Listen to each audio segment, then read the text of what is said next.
Porque Deus fez algo que nenhum Deus, que se pronunciasse como Deus, qualquer divindade, poderia fazer: trazer o povo de volta do cativeiro e dar ao povo a oportunidade novamente de sonhar e de fazer parte dos sonhos de Deus. Eles expressam, dizem assim, é como um sonho. Olha, parecia impossível que isso pudesse acontecer, mas aconteceu. Certamente você possa dizer no seu lugar: parecia impossível que Deus pudesse me alcançar e me salvar e me transformar e continuar agindo e atuando e fazendo o que Ele está fazendo na minha vida. Parecia ser impossível, porque a minha história era uma história que merecia atenção, que merecia uma atuação sobrenatural, um poder diferenciado, e que Deus se manifestou e se revelou num dado momento. No momento da sua história, Deus o fez, e o fez de boa forma, de boa maneira. Deus agiu, é verdadeiro, Deus atuou na sua vida, e Ele te deu todas as possibilidades de viver uma vida diferente, de sonhar, mas agora sonhando de uma forma diferente. Porque o sonho pode ser aquele sonho que você dorme, o consciente funciona, a ciência diz que é o inconsciente. Você pode ter os sonhos em que você imagina algumas coisas. Tem pessoas que sonham um casamento, em se casar, que sonham em viajar, que sonham em fazer uma faculdade, que sonham em ser um jogador de futebol, que sonham em ser alguém importante na sociedade. E não é esse tipo de sonho que Deus está sonhando. De fato, Deus nos dá tudo isso de acordo com a vontade dEle, se for o melhor para nós, mas o que Deus está sonhando é além desses sonhos que nós dizemos que são os nossos sonhos. Eu estou sonhando em ter um carrão, estou sonhando em me tornar um surfista, em surfar, estou me tornar um campeão das artes marciais, que agora virou moda. Tem gente sonhando com tudo, né? Mas não é esse sonho que Deus quer que nós sonhemos, e sejamos participantes, não só sonhar e ficar de braços cruzados, esperando as coisas acontecerem. E eu vou mostrar para você isso na palavra de Deus. E diz assim, que eles agora estavam rindo e cantavam sem parar de tanta alegria, e muitas nações por toda a terra reconheciam grandes coisas o Senhor fez por eles. O objetivo de Deus é que todas as nações olhassem para Israel e pudessem diferenciar a nação de Israel como uma nação que tinha um Deus que estava acima de todos os deuses. Grandes coisas fez o Senhor por eles. Isto é uma verdade no verso 3. O Senhor fez grandes coisas por nós, e por isso estamos alegres. O Senhor deu ao povo novamente a possibilidade de poder não só sonhar, mas de se tornar um referencial para as outras nações, através do feito de Deus. E por que Deus interfere na história dessa forma e traz o povo de volta novamente? Nós precisamos ir lá no princípio, né? Quando nós olhamos para Gênesis capítulo 1, nós pensamos ali que Deus, a Bíblia relata que Deus agiu e colocou aquilo que estava sem forma, que estava vazio. Deus deu cor, Deus deu detalhes na sua criação. Deus estabeleceu as espécies, o dia, a noite, as estrelas.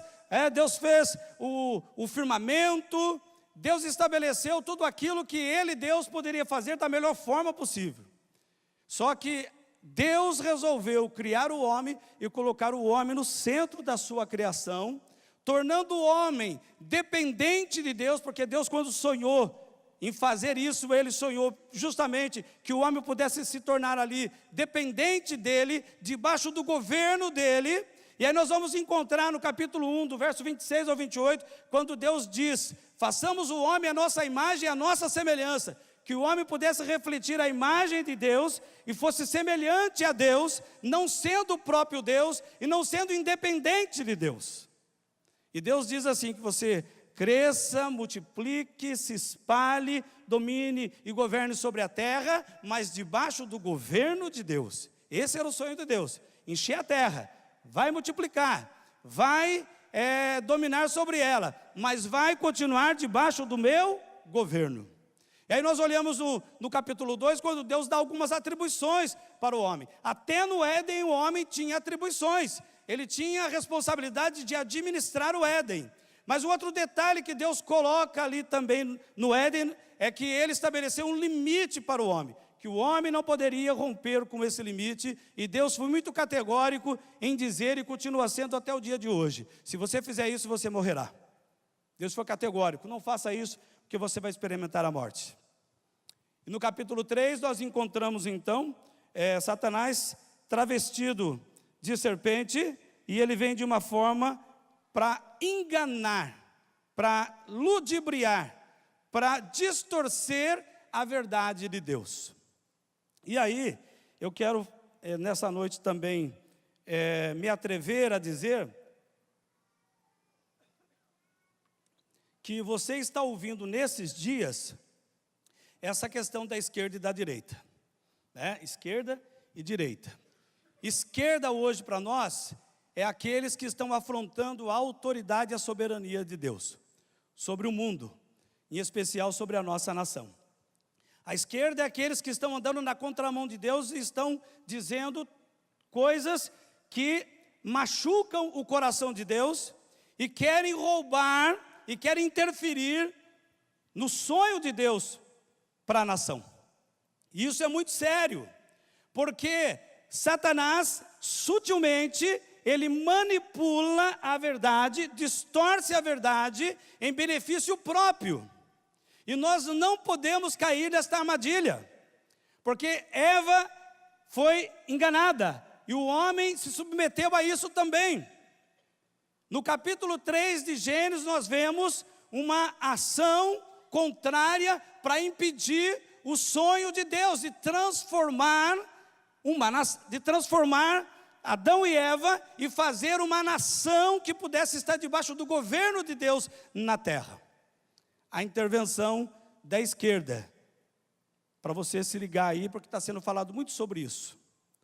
E nós temos que estar atentos a essa questão, que vai contrariar, vai tudo aquilo que contraria aquilo que Deus estabeleceu na sua palavra e que está revelado a nós. As coisas que não estão reveladas, não adianta nós irmos buscar, porque Deus reservou para ele. Crônicas 29. Porém, as coisas reveladas é para nós aplicarmos na nossa vida. E nós não podemos vacilar diante desta verdade, porque eles estão distorcendo. E estão debaixo de um comando que é de Satanás. Efésios capítulo 2 diz que a potestade do ar, ela atua sobre os filhos da desobediência, para que eles façam tudo aquilo que afronta a Deus. A imoralidade, a mentira, a corrupção, o roubo, o assassinato, tanta coisa ruim acontecendo. E nós não podemos ficar de braços cruzados, porque nem o homem no Éden, com toda a perfeição, com toda a criação que Deus fez ali de maneira perfeita e maravilhosa, ele não pôde ficar de braços cruzados. Ele tinha que estar ali debaixo do governo de Deus e administrar aquilo que Deus criou. Eu não tenho muito tempo para falar mais profundamente, mas eu quero deixar isso enfatizado nessa noite para você. Porque qual é o pensamento, se nós podemos denominar como direita e esquerda? Direitos que são de Deus, esquerdos que são inimigos de Deus. Não somos nós que somos inimigos, não somos nós que nos posicionamos como inimigos, eles é que se posicionam como inimigos de Deus. E eu não estou falando de partido político, gente, estou falando de um sistema maligno que quer de verdade destruir aquilo que Deus sonhou e planejou. E nós não podemos permitir isso. E aí no capítulo 6, nós encontramos a história de Noé. Diz que ele é um homem íntegro, diferenciado dos homens da sua época, e Deus então resolve, porque a imoralidade subiu às narinas de Deus, isso que passou dos limites, e Deus então resolve destruir o que ele fez, e preservou um núcleo familiar, que foi a família de Noé. Então nós começamos com Adão e Eva, onde Deus sonhou, um sonho de fazer e criar um povo sobre a face da terra, e ele começou com Adão e Eva, e ele trouxe o homem para o centro da sua criação. Esse é o primeiro aspecto. O segundo aspecto é que Deus é um Deus de recomeços. Deus não tem medo de recomeçar de novo, e Ele o fez. Quando então vem o dilúvio, e depois, no final do dilúvio, nós encontramos Noé e sua família ali que são preservados. Quando você chega ali no capítulo 9, capítulo 6 de Gênesis fala sobre isso, capítulo 9, lá no finalzinho do capítulo 9, fala que quando Noé sai da arca, preste bem atenção, irmãos, a diferença está aí, diz que ele sacrificou ao Senhor, ele colocou um sacrifício ao altar e sacrificou ao Senhor. Esse é o povo de Deus, se submetendo à vontade de Deus, ao governo de Deus, de estar dependente de Deus. E aí nós caminhamos um pouquinho mais e chegamos no capítulo 11. E nós encontramos aquela história famosa que é a Torre de Babel. Mas qual era o objetivo ali? Eles queriam fazer um arranha-céu, vamos estar aqui, vamos crescer e vamos nos tornar famosos. E não vamos nos espalhar, contrário ao plano, ao sonho de Deus. Porque não adianta somente sonhar, você tem que planejar aonde que você deseja chegar e quando chegar através desse sonho. E Deus pensou em tudo isso.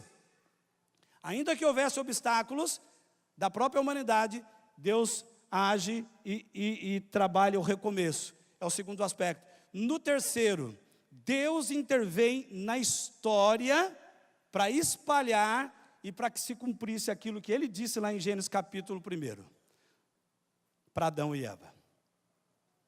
E isso aconteceu, porque Deus então cria os idiomas, as nações, e nós vemos aqui no Salmo 126, que as nações viram os feitos de Deus, e você olha lá atrás, Deus age para poder então criar as nações a partir desse evento em que eles queriam se tornar famosos, independentes e não se submeter ao governo de Deus. Isso é importantíssimo e é fundamental. E nós não podemos perder isso de vista.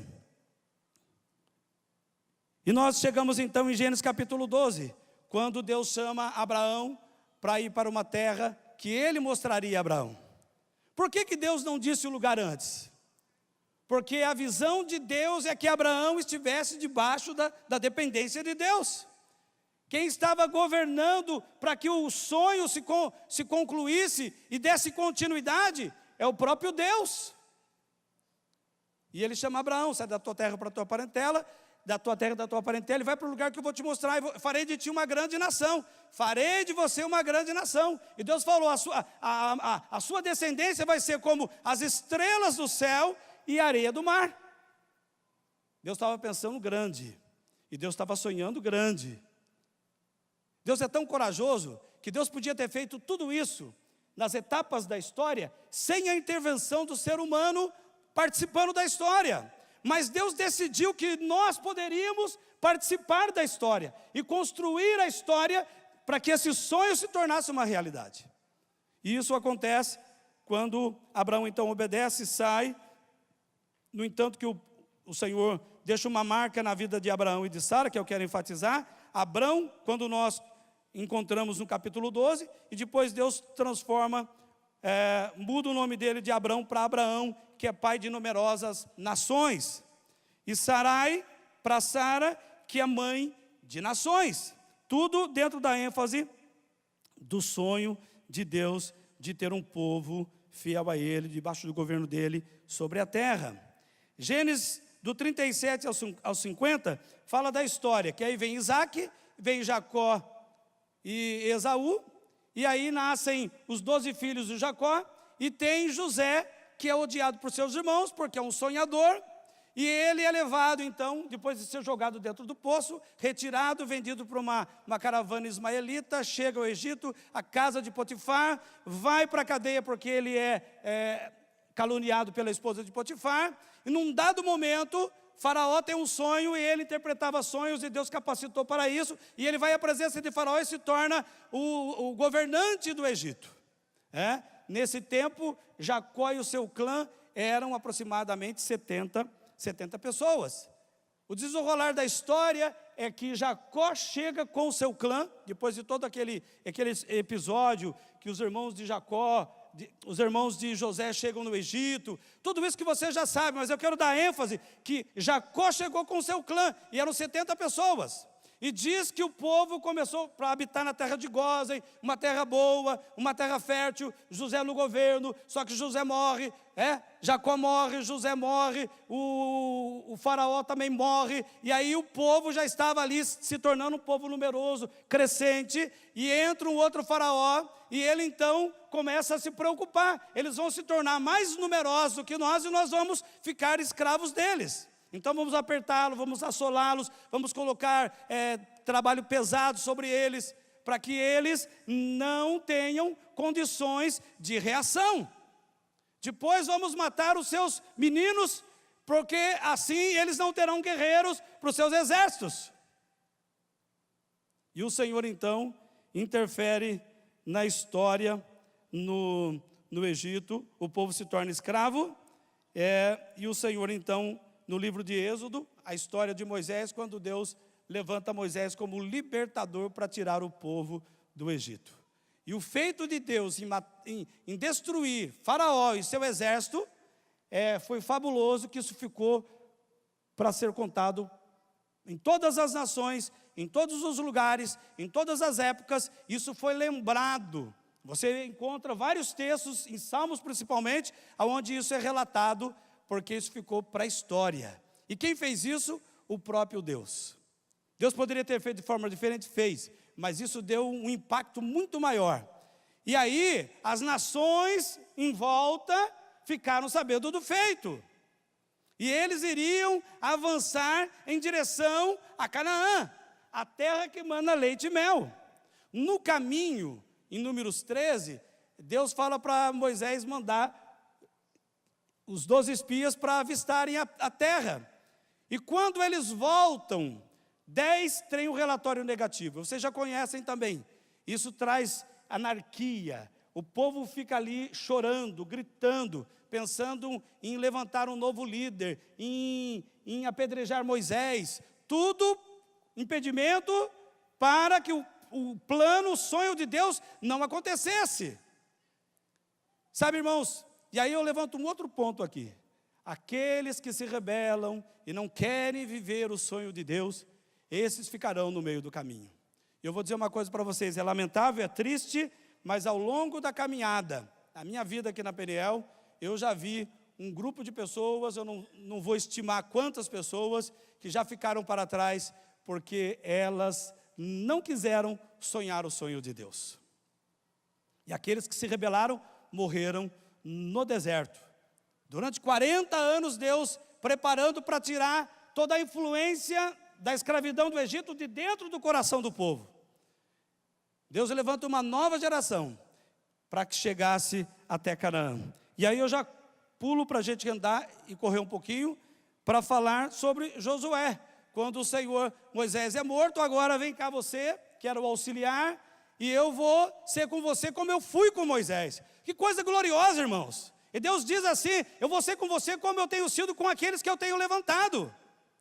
E não importa quem seja a pessoa, porque se Deus tem um plano para fazer, que esteja dentro desse sonho macro de Deus, Ele vai levantar e vai fazer e vai usar do jeito dele.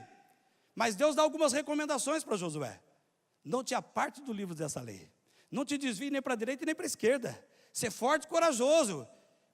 Anda comigo. Seja como Moisés foi.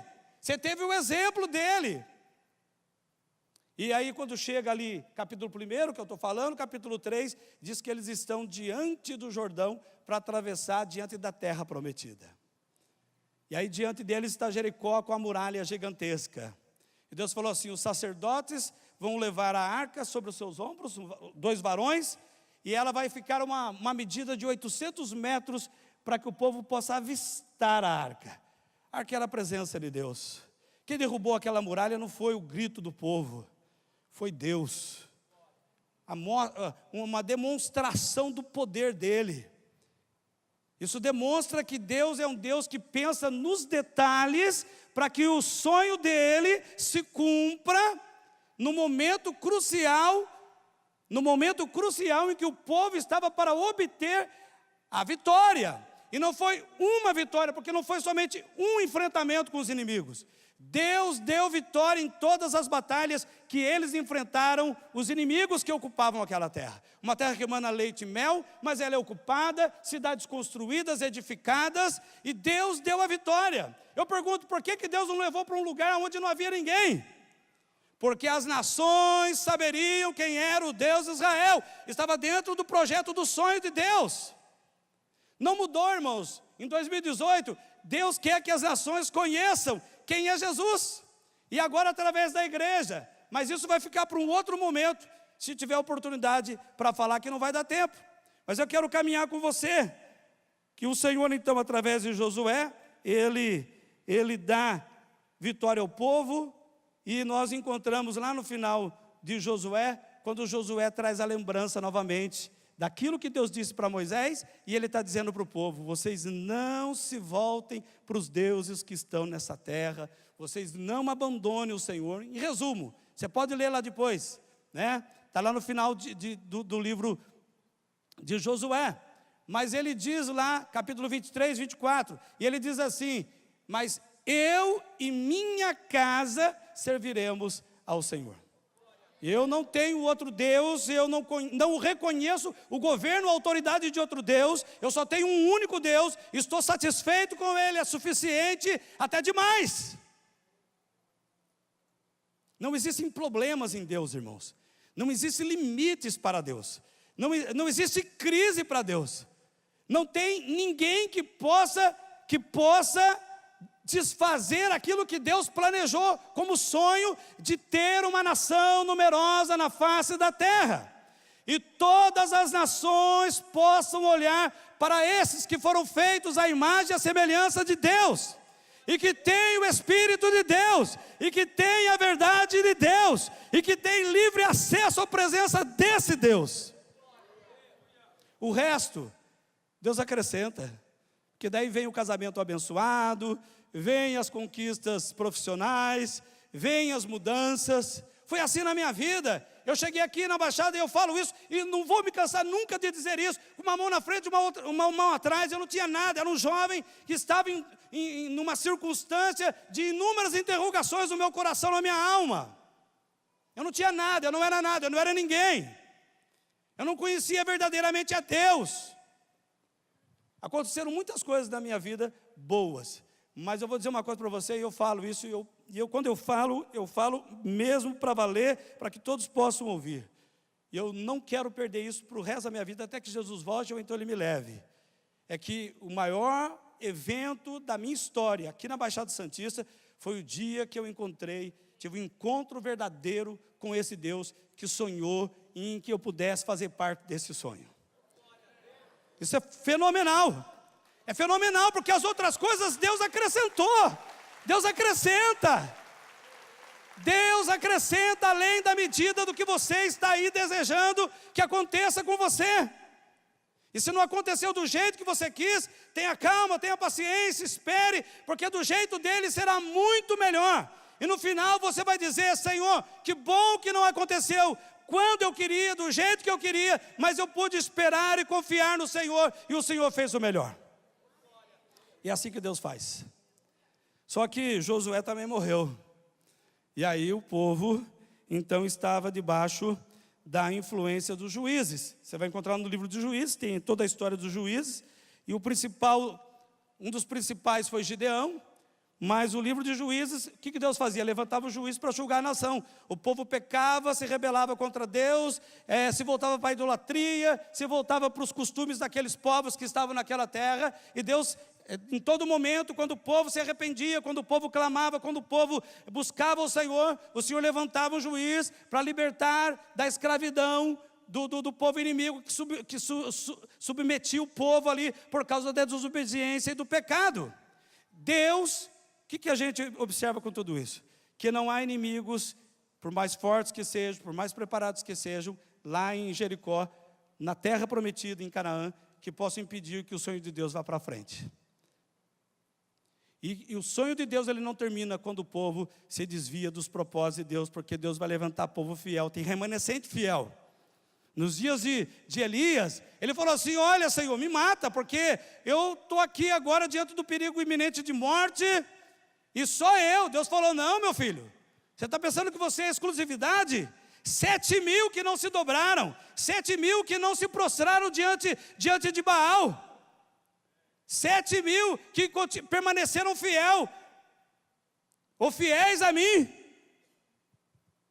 Então nós temos que entender que diante da fraqueza do povo, Deus continua sonhando o sonho e fortalecendo o povo, renovando o povo, levantando o povo, dando capacidade e condições de que o povo possa de fato ser um instrumento de Deus. Aí nós chegamos em Samuel, quando o povo então, em mais uma atuação inadequada do povo, o povo fala assim: olha, as outras nações têm rei.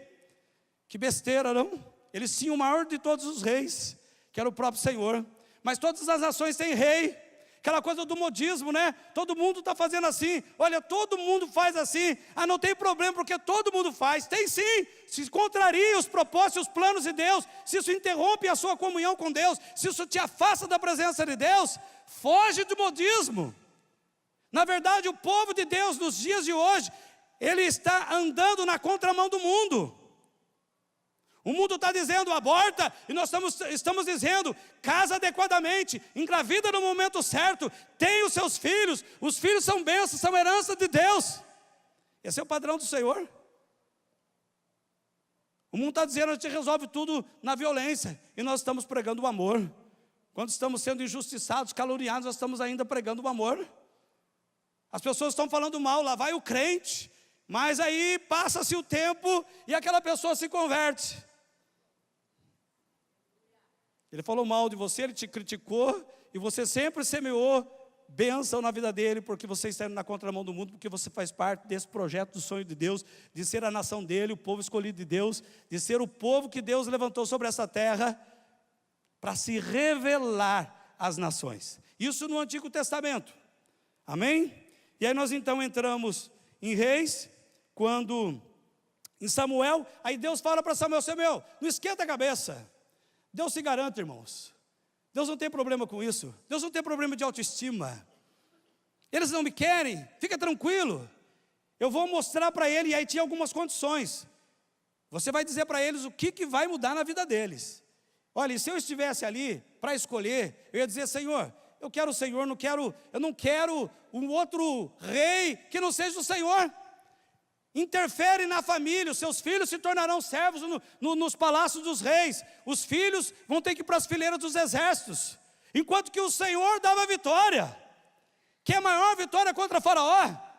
Que é maior espetáculo do que abrir o Mar Vermelho, do que abrir o Jordão? Que é maior espetáculo do que derrubar no grito? E quem pode ganhar no grito é o povo de Deus. Mas não é o grito do homem, é a presença de Deus, na obediência de estarmos submetidos e rendidos a esse governo.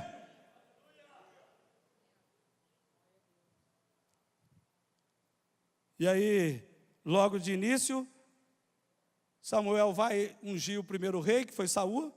Ele acabou, por causa do orgulho, da sua rebeldia, da sua desobediência, Deus o destituiu, levantou Davi, e Davi era tido por Deus como um homem segundo o seu coração.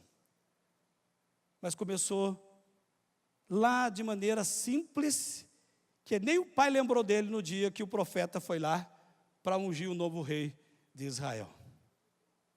O que eu quero dizer é que em todos os momentos da etapa desse sonho, Deus esteve presente. Deus não teve nenhum problema. Deus permitiu para mostrar para o povo que aquele rei, homem, por melhor que ele fosse, ele não substituiu o Senhor. Não há ninguém que possa tomar o lugar do nosso Deus e que possa fazer o melhor do que Deus faz. E aí então o que acontecia? Quando o rei fazia o que era bom ao Senhor, a nação era abençoada e o povo era abençoado, as famílias eram abençoadas, a sociedade era abençoada, a economia era abençoada. Mas quando o rei fazia aquilo que era ruim, todo mundo sofria, todo mundo perecia. Coisas assim absurdas que ocorreram no período de Reis. E aí, eu quero ler com você em Jeremias.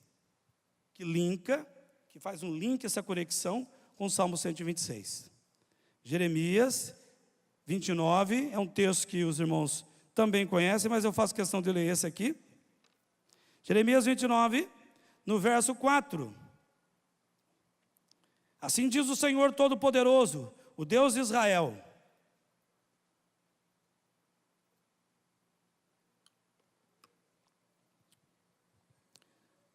a todo o povo exilado que deportei de Jerusalém para a Babilônia, construam casas e morem nelas, plantem pomares e esperem, porque vocês vão comer os seus frutos.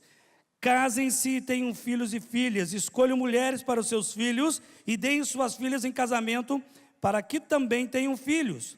Aumentem a população de Judá na Babilônia e não a diminuam. O projeto de Deus é sempre crescimento, multiplicação, frutificação. Trabalhem para a prosperidade e paz da cidade para a qual eu os deportei, e orem em favor dela. Enquanto ela estiver em paz, vocês viverão em segurança, porque assim diz o Senhor Todo-Poderoso, o Deus de Israel: não se deixe enganar pelos falsos profetas, os adivinhos, não deem atenção aos sonhos deles, eles só vão dizer o que vocês têm vontade de ouvir. E não é isso que Deus tem como projeto do seu sonho. No verso 11, porque sou eu que conheço os meus planos sobre vocês, diz o Senhor, plano de bem, não são planos de sofrimento. Eu lhes darei aquilo que mais desejarem, um futuro de paz em sua própria terra. E é o que nós oramos e desejamos para a nossa nação, queridos. Naqueles dias, vocês clamarão a mim, e eu ouvirei e responderei às suas orações. Vocês me procurarão e me encontrarão quando me procurarem de todo o coração. E é verdade, diz o Senhor, vocês me encontrarão, eu me deixarei ser encontrado por vocês, diz o Senhor. Vou mudar o rumo de suas vidas, reunirei todos vocês, espalhados entre todos os povos do mundo, e os trarei de volta à terra, de onde eu os deportei, diz o Senhor nosso Deus. Amém? E aí, para resumir, você vai encontrar esse retorno no livro de Esdras e Neemias. E aí, irmãos, no capítulo 8 de Neemias, depois você pode ler lá. É interessante que na reconstrução dos muros que estavam em ruínas, primeiro que Neemias estava no palácio, e ele sai da posição que ele está, e ele sente a dor e o sofrimento do povo, ele ora, jejua, e Deus então prepara que ele possa ir até Jerusalém. Sabe, no momento da reconstrução, há lá a ênfase no capítulo 8, de que cada parte do muro foi levantado por determinados grupos de pessoas, porque as autoridades civis, as pessoas que residiam, as famílias, as autoridades políticas que estavam ali, participaram da reconstrução. Mas eu quero dar uma ênfase que Deus não abriu mão de que os grupos de famílias estivessem ali edificando o muro novamente. O muro significava não só a proteção, mas também a honra. E prosperidade também, porque quando a cidade estava ali, toda ela funcionando da forma que deveria de ser, debaixo do governo de Deus, ela sempre prosperou. Nós queremos que o Brasil prospere, nós temos que de fato declarar e orar e dizer ao Senhor: nós não queremos outro Deus na nossa nação que não seja o Senhor. E nós declaramos que o Brasil será uma nação que vai se render ao Senhor, que o povo brasileiro vai ter entendimento e vai se render ao Senhor, e que nós como igreja vamos fazer a nossa parte. E de que maneira que nós vamos fazer isso acontecer? Trabalhando para que o sonho de Deus se torne realidade na nossa nação.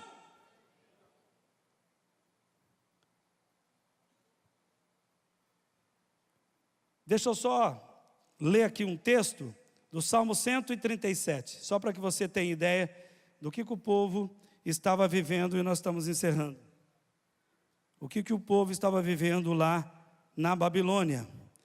Capítulo 137, Salmo 137, verso 1 diz assim: junto aos rios da Babilônia, nós nos sentamos e choramos, lembrando de Sião. Babilônia é lugar de sofrimento, de escravidão, lugar de choro, lugar de lamento, lugar de sofrimento. Diz assim, verso 2: pendurávamos os nossos instrumentos musicais, as harpas e as liras, nos galhos dos salgueiros. E para aumentar nossa dor, os babilônios pediam para cantarmos canções. Os nossos opressores exigiam canções alegres, dizendo: cantem para nós canções de Sião. Mas como cantar as canções dedicadas ao Senhor numa terra estranha, onde os homens nos maltratam e castigavam? E aí então nós temos aí o grande diferencial de que Deus vai lá buscar o povo no sofrimento, no cativeiro da Babilônia. Estavam desiludidos, estavam ali tristes, abatidos, desanimados. E aí você encontra o contraste no Salmo 126. Essa é a trajetória para chegar até o momento em que nós lemos o texto do Salmo 126. E o Senhor cumpriu aquilo que Ele, Deus, determinou para a nação. Nós poderíamos avançar, o tempo não permite, mas que fique gravado no seu coração. Deus sonhou, continua sonhando, e Ele nos chamou para fazermos parte desse sonho. Os seus sonhos pessoais, Deus não se esqueceu. E na medida que você está alinhado com esse sonho de Deus, tenha certeza você, Deus vai te surpreender, Deus vai te abençoar, de uma forma especial, que quem sabe você nunca experimentou. Porque quem sabe você hoje está buscando em Deus somente pelos interesses. E Deus não quer interesses por coisas. Deus quer o meu coração, o teu coração, e de nos submetermos, de nos colocarmos debaixo do governo dEle. E Deus não poupou esforços para isso, para que o seu sonho se completasse. Porque Ele não termina aqui, Ele não para aqui. Mas você tem aí já uma perspectiva para frente, quando você olha para Cristo e para a cruz de Cristo, que é o poder de Deus para a salvação de todo que nele crê. Glória a Deus que somos salvos e estamos no Senhor.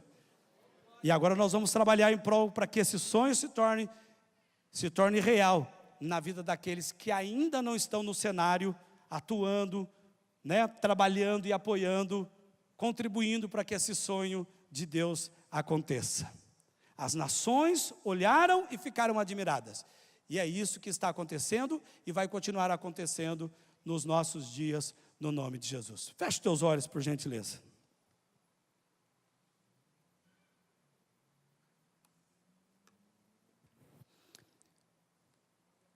Eu quero fazer um convite para você, como eu, que não conhecia essa verdade, e um dia essa verdade me alcançou.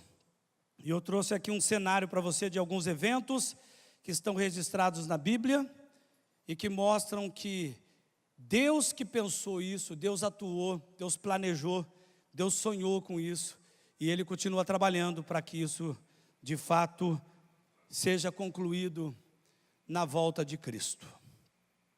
Enquanto isso, o olhar de Deus está sobre todas as pessoas na face da terra, e Deus ama cada um, e o desejo de Deus é que nenhuma pessoa se perca, mas que todos possam ser alcançados, porque isso está dentro do propósito desse sonho que nós mencionamos nesta noite. E eu quero convidar você, quem sabe você está aqui pela primeira vez, quem sabe você veio a convite de alguém, quem sabe por uma circunstância difícil, incontrolável, uma coisa que você está, alguma situação, circunstância que você está vivendo, que você já buscou resolver de outras formas, e agora você está aqui nesta noite, desejoso de uma resposta, de uma mudança e de uma ação de Deus em seu favor. Eu quero convidar você, que ainda não entregou a sua vida, não confessou, não orou com a sua boca, não creu no seu coração ainda, e que nesta noite você deseja fazer isso, se rendendo ao senhorio, ao governo de Deus, e a sua vida possa ser mudada e transformada, você seja liberto, curado.